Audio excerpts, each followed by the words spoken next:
మా గార్డెన్లో గోంగూర విరగపూస్తుంది. మొత్తం ఫుల్గా పూలు. ఈ పూలతో ఎండిన తర్వాత టీ కూడా కాస్తారంట. ఇది చాలా మంచిదని చెప్పేసి అంటారు, ఆరోగ్యానికి కూడా.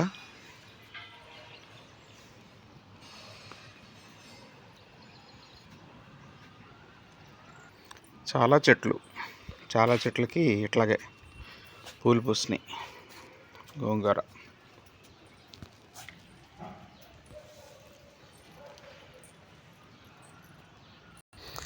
రాలిపోయిన పూలని కలెక్ట్ చేస్తున్నాము.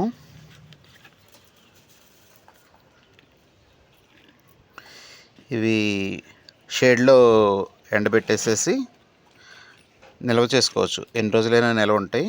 వీటితో టీ కాసుకుంటే బాగుంటుంది. టీ టేస్టీగా ఉంటుంది. అలాగే కొంచెం తేనె కలుపుకుంటే బాగుంటుంది అన్నమాట, తాగటానికి కూడా వీలుగా. అలాగే హెల్త్ బెనిఫిట్స్ కూడా చాలా ఉన్నాయి అంటారు.